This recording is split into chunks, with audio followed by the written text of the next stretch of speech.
Olá, gente querida do canal Teologia em Foco. Estou convidando você para acompanhar agora a nossa conferência escatológica. E os nossos professores são...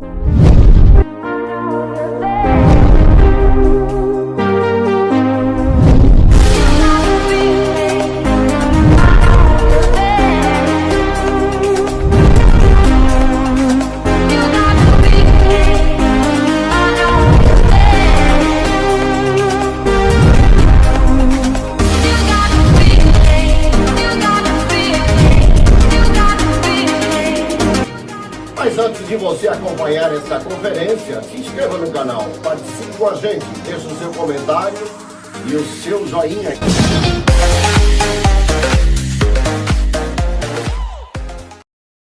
Nós estamos iniciando mais uma edição do canal Teologia em Foco. E nós queremos com muita alegria saudar a todos que estão acompanhando pelo Brasil afora, em especial os nossos líderes, nossos pastores, que estão participando desse momento tão especial, quando nós estamos numa conferência escatológica.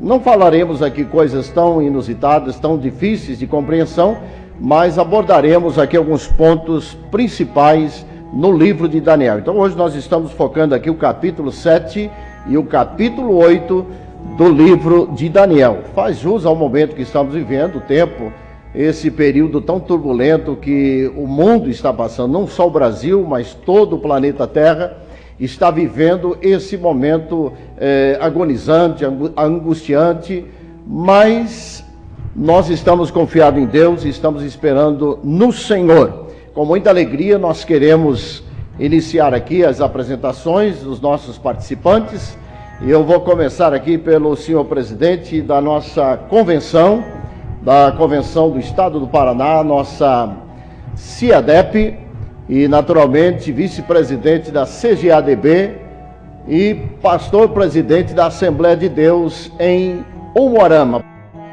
Está conosco também o pastor Divaldo, presidente da Assembleia de Deus em Mariluz, é o nosso também coordenador da 9ª região eclesiástica, da nossa gloriosa CIADEP, da nossa convenção do Estado do Paraná.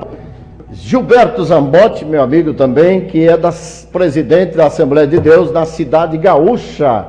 Meus queridos amigos de todo o Brasil, de todos os estados do nosso país, e os que estão fora em outras nações, como a gente tem muita gente acompanhando, lá da Inglaterra, em Londres, lá de Portugal, Lisboa, Deus abençoe vocês aí, também lá de Barcelona, lá da região de Reus, todos os pastores que estão no exterior acompanhando com a gente, nosso carinho, nosso abraço, pela participação de vocês aqui com a gente nesta conferência, em mais uma edição do Teologia em Foco.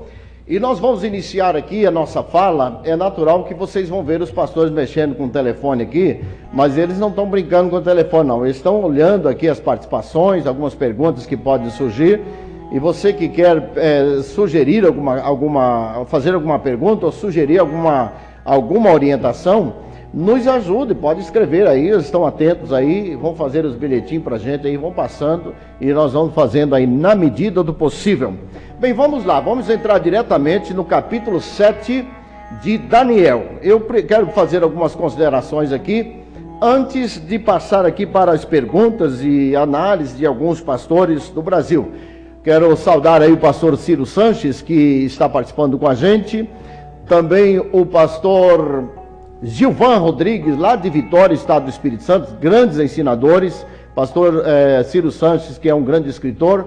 Quero saudar também o pastor Daniel, lá em Santa Maria do Jitibá, na região da Serra, no Espírito Santo. Deus abençoe vocês aí com a gente nesse momento especial. Ao pastor Elianai Cabral, que estará entrando também aqui, espero que não dê problema na transmissão, estará entrando ao vivo aqui com a gente, é o nosso consultor teológico da CPAD, o pastor Roberto, uma autoridade em escatologia, pastor Roberto Carvalho, que está lá em Goiânia e está acompanhando com a gente, daqui a pouco estará falando com a gente. Todos nós somos conscientes de que estamos no final, no apagar das luzes desta dispensação. E as coisas que vêm acontecendo são muito esquisitas, né? As coisas assim fora da nossa prática, pastor Gilberto. Muito assim, uns negócios assim meio malucos está acontecendo. Um desencontro de ideias, a famosa revolução do discurso aí bagunçou aí o entendimento de muitos. É um momento complexo, viu, pastor Nivaldo? É um momento que nós somos pastores e nem sempre nós sabemos muito resolver essa situação porque estamos vivendo um momento complexo. Pastor Percy, nós estamos vivendo um tempo de pandemia. Nós não esperávamos isso do ponto de vista de que nós, a igreja, seríamos atingidos tão frontalmente. Se essa praga chamada Covid-19 ou coronavírus é uma das pragas previstas no Apocalipse, eu acredito que creio, quero perguntar ao pastor Percy se ele crê assim também, nós não estávamos esperando que a igreja fosse atingida de forma tão cruel e tão, eu diria até de forma nefasta, no ponto de vista dos que estão articulando os meios da igreja. Pastor Percy, a igreja, primeira pergunta aqui, bem sucinta. Primeira parte, o senhor acha que essa interferência dessa praga que é em situação global, ela tem a ver com os princípios de dores, com os momentos das pragas que a Bíblia revela? Segunda pergunta é, como ficará a igreja depois que passar essa praga? Eu vou pedir para o Douglas chamar aí o pastor Álvaro na sequência, que são dois pastores que eu procurei me informar e pedir a eles uma fala sobre esse assunto.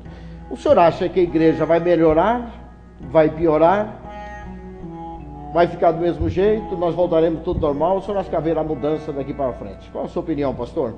Primeiramente, pastor Gessé, é uma alegria estar aqui ouvindo os nossos eminentes, ilustres ensinadores do nosso Brasil, da nossa CPAD, lideranças nacionais, internacionais.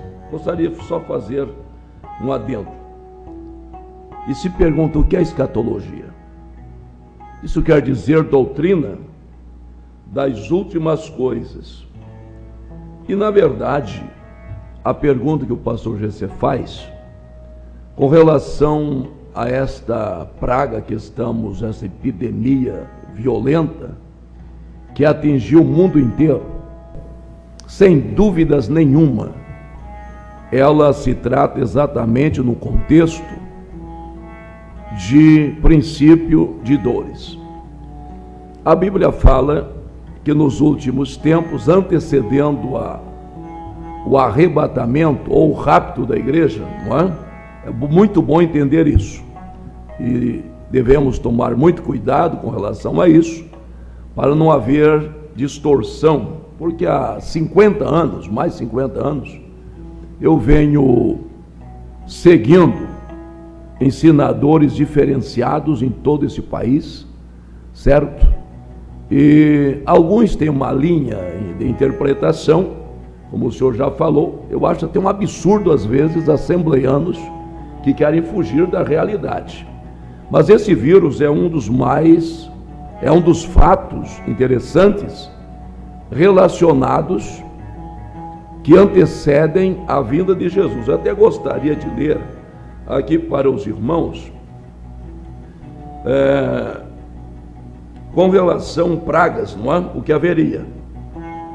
Diz que havia no capítulo 24 de Mateus, e verso 7, nós podemos observar hoje o uso discriminado de agrotóxico nas lavouras, poluição atmosférica, chuvas ácidas, doenças, pestes bubônica ou morte negra.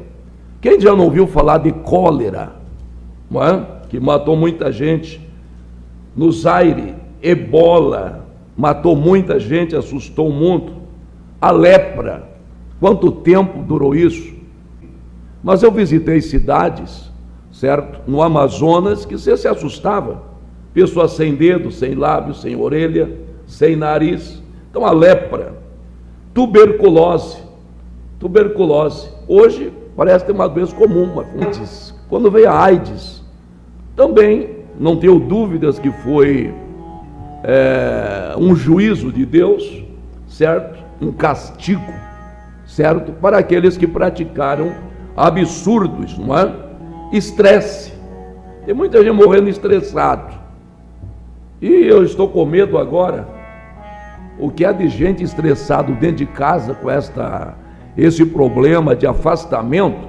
Eu não consigo conviver, ter discutido muito até com as autoridades e discordado com eles com relação a afastamento. É bom, não vou dizer que é ruim, não vou contrariar, mas o camarada sai para a rua, vem para dentro de casa, certo? E lá tem 5, 10 pessoas dentro de casa e vai contaminar dentro da própria casa, certo? Então é um problema que deva ser olhado. Estresse. Então tem gente estressada hoje, que não deixa de ser uma doença, e leva pessoas a enforcamento, a se envenenar, a se matar, a se autodestruir, por causa do estresse. Olha, nós observamos que uma estimativa evidente, aproximada, indica a morte de 50 milhões de pessoas por ano, por essas doenças, 4 milhões por mês, 120 mil por dia, 5 mil por hora e 120 por minuto, falando de mundo, certo? Então não é de se assustar agora esse vírus, Covid-19. Olha o Brasil, nós somos 210, um pouco mais, milhões de habitantes. Até agora, me parece que morreram no Brasil 6 mil, nem 7 mil pessoas ainda. Mas está embolado o negócio aí, está entendendo? E isso não deixa de ser exatamente, certo? Uma forma que Deus... E tem que se cumprir a Bíblia, porque diz que haveria pestes. E essa é uma das pestes que empraguejou o mundo, dominou o mundo inteiro, certo? E que os governos estão perdidos, sem saber o que fazer, não acha vacina, não acha remédio, não acha nada, certo? E hoje o povo está nessa epidemia violenta. Então não há de se assustar, pastor Gessé, que eu não tenho dúvidas de que esse vírus é um dos sinais das pragas, das pestes, das doenças, certo? Para se cumprir o que Jesus falou. Simplesmente é exatamente isso. Pastor Percy, o senhor fez uma relação de várias pragas do mundo, e todas elas vieram e passaram. Por que o coronavírus está dando todo esse reboliço? Por que ela não está se comportando, o processo da praga, igual foram das outras? Ao meu ver, aí, essa questão política mudou o quadro do Brasil. Na verdade, não se dá para discutir muito aqui com relação. Eu poderia apontar também, porque quando se fala em acontecimentos, nós já tivemos, vamos dizer, a Primeira Guerra Mundial, morreram 10 milhões de pessoas. Imaginem, Primeira Guerra Mundial, morreram 10 milhões de pessoas, certo? E essa aconteceu em 1914, teve uma duração até 1918. Morreram 10 milhões de pessoas. A Segunda Guerra Mundial, ela deu-se em 1939 a 1945. Morreram 51 milhões de pessoas na Segunda Guerra Mundial. Isso tudo são acontecimentos que o próprio Jesus falou isso. Então hoje, uma população total de mais de 1 bilhão de pessoas, certo? Hoje nós estamos com 7 bilhões e mais de 10 milhões de pessoas no planeta Terra, certo? Imaginem, mas naquela época a Segunda Guerra Mundial foi dominada, 1 milhão de pessoas, certo? Por uma visão, por uma forma de fazer política. 1 bilhão de pessoas foram dominados certo? Pelo comunismo. E hoje nós estamos caminhando também, certo? Eu vou citar aqui para os irmãos terem um equilíbrio para discutir isso. Muitas nações hoje já estão equipadas com poder de energia nuclear, inclusive a bomba atômica. Parece que essa aí já nem existe, não está dando muito efeito. As nações estão fabricando o que hoje? Armamentos químicos. Terrível, químicos, certo? Guerras, essa aqui assusta. A parte mais nefasta, essa aqui que nós estamos vivendo. A mais nefasta da essa humanidade que nós estamos vivendo. Guerra química. Guerra bacteriológica, certo? Eu nunca ouvi dizer de que um vírus, certo? A ebola e outros que eu já citei aqui, atingiram determinados continentes ou nações, certo? Mas não o mundo inteiro. Agora, esse vírus aqui, Covid-19, imaginem, todas as nações do mundo, certo? Não deixa de ser uma guerra global, né? Bacteriológica. Coisas, não estou afirmando, mas só burro para entender onde nasceu, para onde vai e quais são as políticas regionais, estaduais, nacionais e internacionais. Poderia citar o quê? Por que isso? Porque hoje está faltando em muitas partes do mundo água, certo? O combustível, as grandes jazigas já estão, embora que hoje está, veja bem, está se oferecendo aí petróleo, quase pagar para levar. Mas por quê? Tudo isso por questões políticas, para muita gente ter o poder do domínio de adquirir, certo? Então, as nações pequenas, elas podem ter um retrocesso violento. Então, o que acontece? Observamos, o planeta Terra já não está produzindo à altura, satisfatoriamente, alimentação para 7 bilhões e 10 milhões de pessoas no mundo. Então imaginem que situação que nós estamos vivendo. É uma situação complicadíssima, certo? Mas é necessário que aconteça tudo isso. Nós vamos entender que estas coisas que lá Daniel teve estas visões, algumas já se cumpriram, outras ainda estão se cumprindo, certo? Eu poderia citar aqui organizações das nações. Hoje já está tudo armado para isso, certo? E o nosso país, Brasil, certo? Que eu creio perfeitamente que está no controle. Eu estava vendo aqui com relação aos ventos, importante quando se frisa que esses ventos veio do céu, não veio de baixo. O que vem de baixo, meu irmão, não presta, mas vem de cima. Então quer dizer que ainda há um controle, e quando eu olho para isso, eu vejo um controle divino ainda sobre a terra. Nada vai acontecer, só vai acontecer coisas piores, destruição total, quando Deus entregar, certo, o domínio. Mas no enquanto, irmãos da igreja, vocês não fiquem com tanto medo assim, porque na verdade Deus ainda está no controle. Amém. No controle das nações, certo?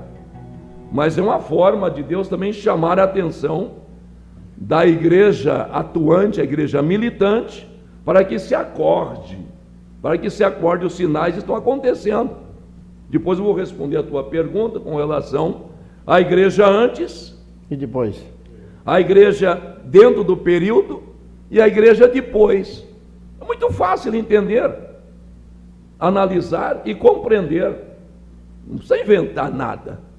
Quer que eu responda já isso? Por favor.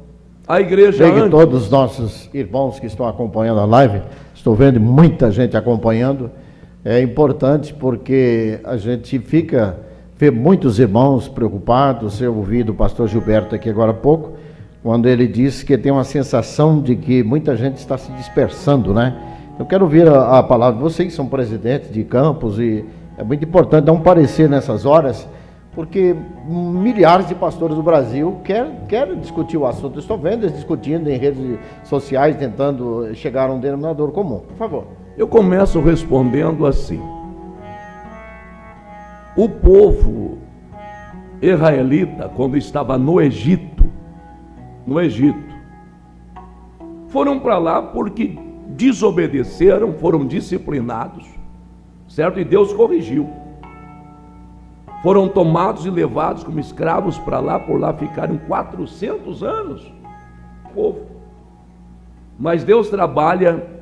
Gente, nós temos que confiar em Deus. Tem gente, mas só vive de fachada, não entende os projetos de Deus.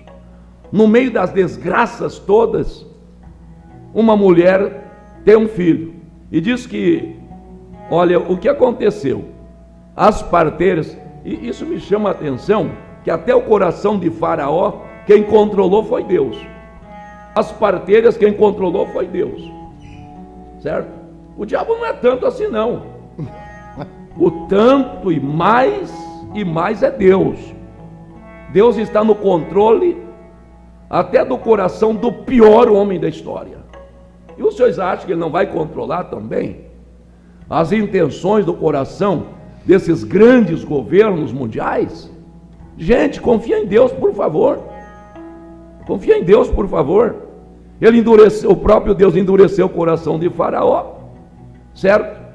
Para que ele pudesse mostrar ali os sinais, os castigos. E foram quantos? 10. Por enquanto aqui, meu irmão, agora é o vírus. Mas lá no Egito, até o rio, as fontes de água, se tivesse torneira, eu creio que tinha, abria a torneira e saía sangue. Mas na casa do povo judeu, ou seja, israelita, abria a torneira, isso aqui é uma coisa simbólica que eu estou falando, saía água pura, certo? Na casa de Faraó, tinham morto, mas na casa do povo de Israel não tinha ninguém morto, mas precisa ter o sinal do sangue. O grande problema é que hoje tem muita gente, tem pastor, tem evangelista, tem presbítero, tem diácono, de fachada, certo?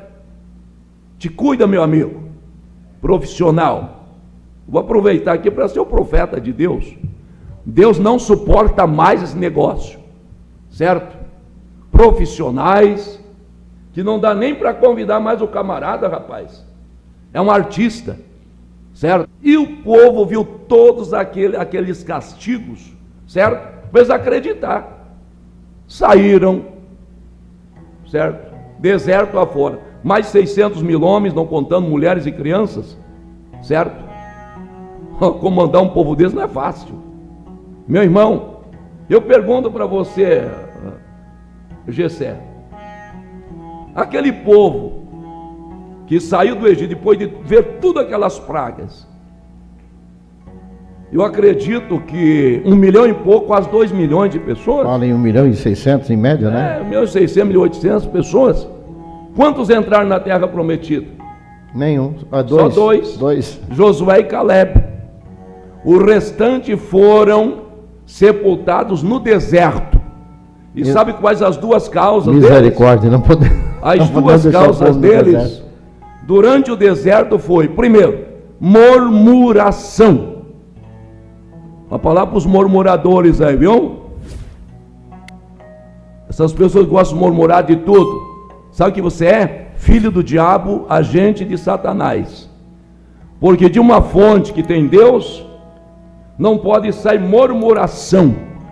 O que nós estamos pregando hoje é um evangelho muito fácil, certo?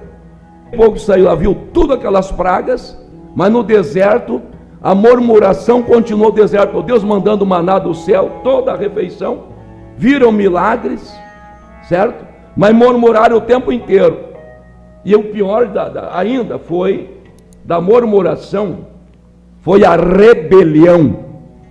Rebelião, certo? Que é igual o espírito de feitiçaria. Então o que acontece? Passaram, então, respondendo aqui aí, a igreja, como vai ser depois? É a minha visão. Então eu quero dizer o seguinte: depois desse coronavírus, é o meu posicionamento. A igreja de Jesus, ela é uma fonte selada, é um jardim fechado. Antes do corona, certo? A igreja sempre esteve de pé, contribuindo, ajudando, evangelizando, fazendo a obra. E durante agora esse período aqui, ó, o povo está orando, a igreja está orando. Não se vê murmuração. Terminando esse vírus, a igreja vai sair com uma nova experiência, certo? Mas eu ainda fico assim, que esse chacoalhão nós vamos ver depois. Não estou esperando muito avivamento, mas eu estou observando aqueles que vão passar por esse vírus todos, sair do outro lado ileso, servindo a Deus do mesmo jeito e com uma fé maior, certo? Mas murmurador, meu irmão, o bicho é terrível. Vai ter até o fim.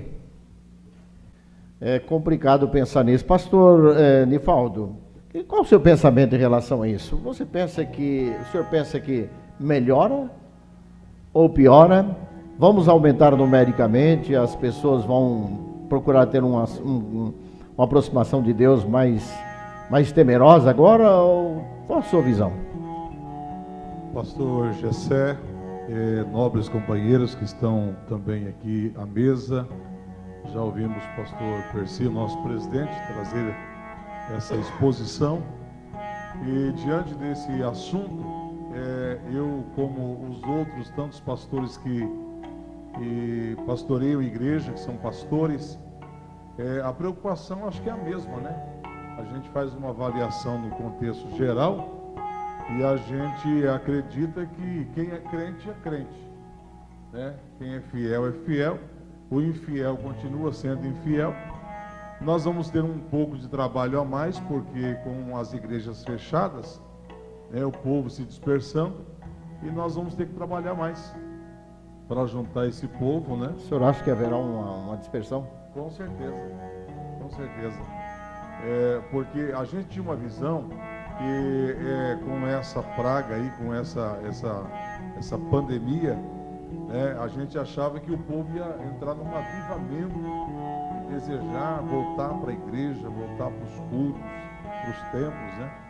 Mas nós estamos tendo uma experiência ali na cidade de Mariluz, no nosso campo, e o nosso campo ali, a nossa cidade, já há 15 dias, um pouco mais, foi permitido os cultos com 50% da capacidade do templo. E a gente esperava que haveria haver demanda. Um retorno, pastor, sabe? Sem precisar nem Olha, chamar essa parte é preocupante, hein? É verdade, mas por incrível que pareça, terça-feira, por exemplo, né? Domingo à noite, domingo de manhã, a gente avisando todo o povo, né?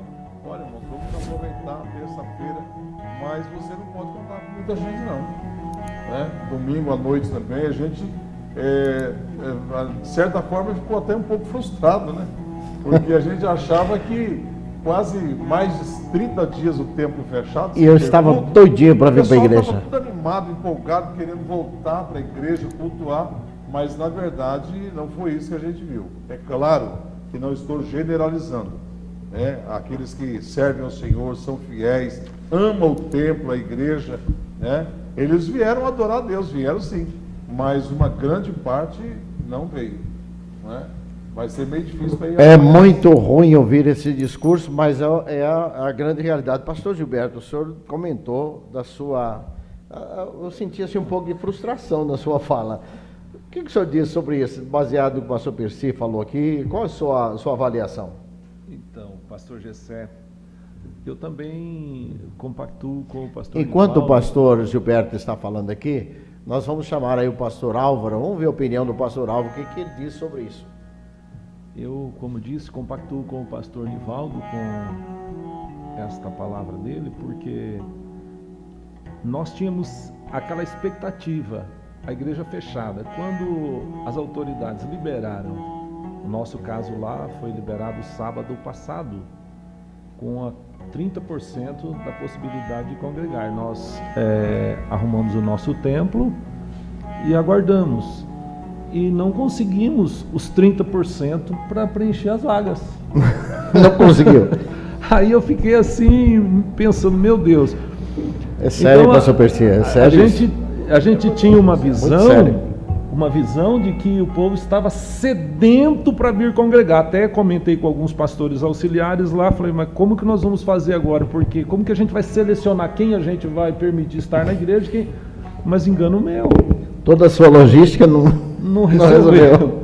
Então eu penso, pastor Gessé, diante dessa situação, como já foi dito pelo pastor Percy, meu irmão, quem é crente, quem tem o nome escrito no livro da vida, quem vive vida de oração, ele vai continuar sendo crente, vai continuar sendo salvo. Mas aquela gama de pessoas que estão infiltradas dentro das igrejas, que levam o nome de crente, mas que não tem o nome escrito no livro da vida, Que não são tem evangélicos, vida né? com Deus, Mas não são salvos. Não tem vida com Deus. Essas pessoas, muitos deles vão se dispersar. Poxa vida, pessoal, você que está acompanhando essa conferência, é um momento triste da gente conversar sobre esse assunto, né? A fala do pastor Percy aqui deixa, de certa forma, a gente até um pouco frustrado de analisar isso de forma crua, né? A gente tem que ser realista, né? É muito triste. E hoje eu penso como a igreja precisa mudar. Nós estávamos tomando um ritmo muito esquisito. A igreja não estava no contexto divino do ponto de vista do que Deus quer de nós. E eu acredito que essas análises por todo o Brasil é importante ver. Vejo que quem eu sempre uso aquele texto: quem é sujo vai se sujar mais. E quem é santo vai se santificar mais. Eu tenho essa impressão. As pessoas, eu vejo o texto que fala sobre a grande tribulação. A Bíblia diz que em vez dos homens se renderem, se humilharem, eles vão se revoltar contra Deus. Eles vão ser mais blasfêmicos, né? Então veja que isso está se tornando, está para nós hoje está uma realidade. Então, pessoal, vocês que estão acompanhando a gente aqui nessa conferência, estejam certos de que, com certeza, é o momento que está sendo peneirada a verdadeira igreja de Filadélfia, né? De Delfo, de amor fraternal, de irmãos. A igreja que vai ser, na verdade, preparada para subir no arrebatamento. E aí a gente, infelizmente, tem que concluir lá, como diz lá em Apocalipse, né? Vai ter muito restolho, porque lá diz exatamente essa expressão, restolho para o final. Diga, pastor. Então, na verdade, eu tenho observado, aconteceu nesses dias aí de Lions, uma miscelânea. E aconteceu? Pessoas não crentes assistindo nossas lives, os cantores mundanos. Os crentes assistindo os cantores. Exatamente. Em vez de assistir live de crente, vai para os... Arrumaram os nossos hinos, cantando, e o nosso povo assistindo eles. E eu observei, eu creio que os demais companheiros também observaram isso aí. Então eu acho que o que é verdadeiro, ele vai permanecer, né? E quem é sujo vai se sujar mais ainda. Em suma, vai haver uma peneirada aí. Vai haver uma peneirada. Ademir, você pediu a palavra aí? Pastores, eu queria mencionar algo nessa semana que passou acerca de os atendimentos que a gente faz na igreja. Eu vi irmãos chorando por ver a igreja. Quando nós paramos para orar com ele chorar e verbalizar a saudade que ele tem da igreja. E ao mesmo tempo a gente vê pessoas falando nas ruas que nem teve saudade. Eu não sinto falta da igreja. Então verdadeiramente eu creio que Deus vai refinar o povo dele, e os cultos nossos vão ser realmente diferentes. A nossa maneira de cultuar, ela vai mudar a partir do retorno dessa pandemia, sim. Por essas características que nós estamos vendo no dia a dia de cada um dos crentes com os quais a gente fala no seu dia a dia. E uma coisa que eu observei muito pastores, apóstolos interagindo com padres e se equipando ao mesmo pensamento, concordando, né? Assim, uma coisa impressionante que não deveria haver, né? Porque a Bíblia diz que há uma diferença entre o justo e o ímpio, o que serve e o que não serve. Malaquias 3:18. O pastor Percy jogou uma pá de cal no nosso... Ele abordou um ponto interessante aqui. Mas vamos ver aí o que o pastor Álvaro tem. Nós temos aí 20 minutos para encerrar a nossa live. Vamos ver o que o pastor Álvaro tem para nos dizer aí. Gostaria muito que tivéssemos aqui tempo para abordarmos sobre os 10 chifres ali, aqueles 3 chifres que o chifre pequeno derruba, né? Assuntos complexos, que muito difícil de compreensão, mas no momento certo nós vamos fazer uma live só para discutir sobre aquelas 3 nações que vão ser rebentadas através do chifre pequeno, que todos sabem que é a ascensão do anticristo. Uma iniciativa do pastor Gessé, pastor da Igreja Assembleia de Deus, no estado do Paraná. Esse momento tão significativo que a igreja está vivendo diante desta circunstância, desta praga que tem causado um incômodo terrível para toda a sociedade. Eu quero, respondendo à pergunta do pastor Gessé, qual seria o comportamento da igreja diante e após essa pandemia. Primeiramente, a igreja tem uma resistência que nem a porta do inferno prevalece contra ela.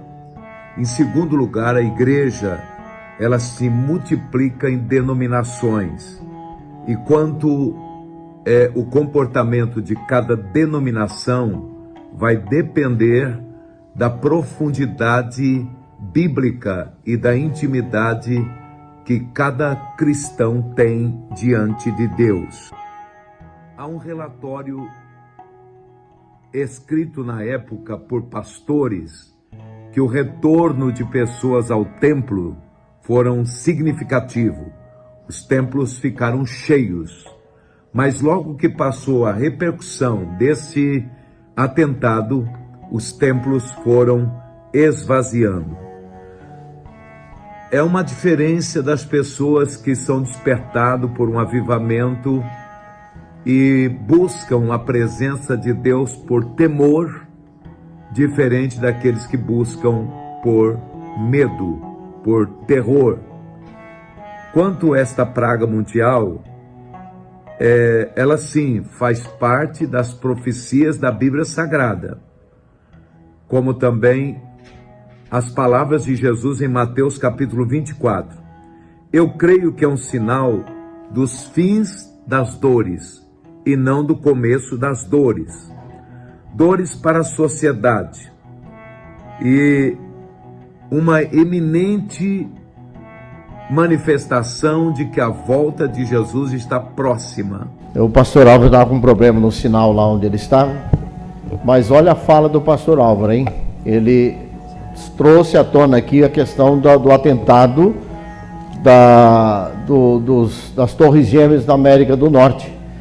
E isso foi tão notório que as igrejas encheram na época.